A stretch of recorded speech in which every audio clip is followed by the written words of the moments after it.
Bonjour. Bonjour. Alors, là, vous n'êtes pas agricultrice. Par contre, votre destin est lié au travail des agriculteurs. Vous fabriquez des produits cosmétiques sous votre marque et avec des matières premières qui sont des matières premières ultra naturelles. Alors, expliquez-moi tout d'abord comment est née cette idée de travailler avec des agriculteurs, avec notamment des producteurs, par exemple, de Mirabelle. Alors moi j'ai toujours été passionnée de plantes et également de cosmétiques. Et il y a une dizaine d'années, je me suis rendu compte que parmi les marques de cosmétiques naturelles françaises, il n'y en avait quasiment aucune qui utilisait les ingrédients locaux. Donc j'ai eu envie d'essayer de lancer une marque qui valorisait en fait l'ensemble de la flore française. Et c'est comme ça en fait qu'on a lancé la marque Oden avec 4 agriculteurs partenaires au départ. Et aujourd'hui, on travaille avec plus de 60 agriculteurs et on valorise notamment plus d'une vingtaine d'huiles végétales locales. Alors, on parlait du chanvre avec nos invités dans la séquence précédente. Vous aussi, vous avez du chanvre, vous l'utilisez. Tout à fait. Vous faites quoi avec du chanvre, vous? Alors, on fait 2 produits aujourd'hui avec du chanvre. On a une huile végétale de chanvre biologique qui s'utilise comme une crème hydratante, qui remplace en fait très efficacement une crème hydratante. Et elle a tellement bien marché qu'on l'a déclinée en soins de saison. C'est l'huile d'hiver avec une base d'huile végétale de chanvre et un peu d'huile végétale de sapin des Vosges. Et alors, après, on va continuer, on va regarder la suite. Celui-ci, c'est quoi? Alors celui-ci, là vous avez nos 2 best-sellers qui sont l'huile de prune de Gascogne et l'huile de noisette d'Aquitaine. Alors comment ça se passe? Comment vous arrivez à avoir des accords, des contrats avec les producteurs? Qu'est-ce qu'ils trouvent intéressant dans votre démarche? Alors je pense déjà qu'ils sont très satisfaits de voir valoriser en fait leur travail dans de très jolis produits. Et la deuxième chose, et c'est très actuel, c'est qu'on ne négocie pas, nous, les prix avec les agriculteurs. C'est-à-dire qu'ils fixent leur prix, on achète à ce prix-là, et ensuite, on adapte nos prix de vente, et donc, ils se retrouvent aussi financièrement. Et alors, ils naissent comment, vos produits? C'est l'agriculteur qui vous dit j'ai du chanvre, j'ai des mirabelles, j'ai des noisettes, faites donc quelque chose avec ça, ou c'est vous qui avez les idées, ou là, j'aurais bien besoin de noisettes?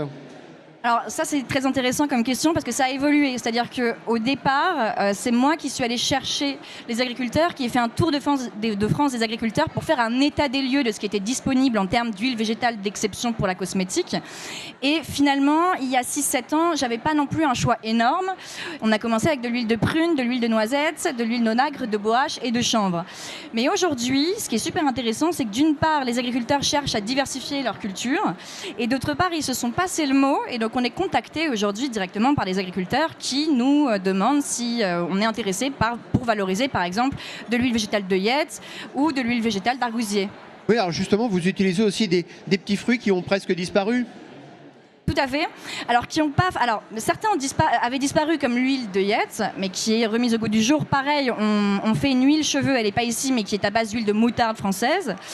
L'huile d'argousier, effectivement, c'est très confidentiel comme culture en France. Et là, surtout, notre dernier best-seller, c'est l'huile de cynorrhodon. Donc, le cynorrhodon, ça pousse quand même spontanément à l'état sauvage partout en France, notamment dans les haies. Simplement, on n'en entend plus parler de ce fruit. Non, sauf les amateurs de confiture, parce qu'on en trouve encore un petit peu. Exactement. Or, ce fruit, il est exceptionnel. Il a une teneur en vitamine C qui est quand même 50 fois supérieure aux agrumes. Et vous en faites quoi alors? Et nous, on en fait de l'huile de rosier sauvage qui vient stimuler naturellement la synthèse de collagène de la peau. D'accord. Voilà. Alors, il y a aussi une expérience qui moi, m'a beaucoup intéressé, c'est votre expérience avec les Mirabelles de Lorraine. Parce que finalement, on s'aperçoit qu'avec vous, pratiquement plus rien ne se perd dans la Mirabelle. Oui, absolument. En fait, on travaille avec une coopérative de Lorraine c'est eux, bien sûr, qui valorisaient déjà le fruit, évidemment. Mais ils avaient des tonnes de noyaux dont ils devaient à l'époque payer pour se débarrasser. Donc ils ont eu l'idée de les casser pour voir ce qu'il y avait dedans. Il y avait un amandon, ils les ont pressés et se sont rendus compte qu'ils obtenaient par pression à froid une huile végétale aux qualités exceptionnelles pour la peau et qui sent merveilleusement bon, une petite odeur d'amande amère. Alors dites-moi, votre destin, je disais, est lié au destin des agriculteurs. Il peut aussi ne pas y avoir de production et donc pas de produits chez vous. Alors complètement, La rupture de stock, c'est votre angoisse? La rupture de stock, c'est notre angoisse maintenant. À l'époque, il y a 6 ans, non. Maintenant qu'on grandit, on connaît une forte croissance chaque année. Bien entendu, c'est une angoisse, mais on y travaille déjà. C'est-à-dire qu'on travaille déjà à trouver d'autres producteurs, à encourager d'autres producteurs à cultiver ces plantes-là.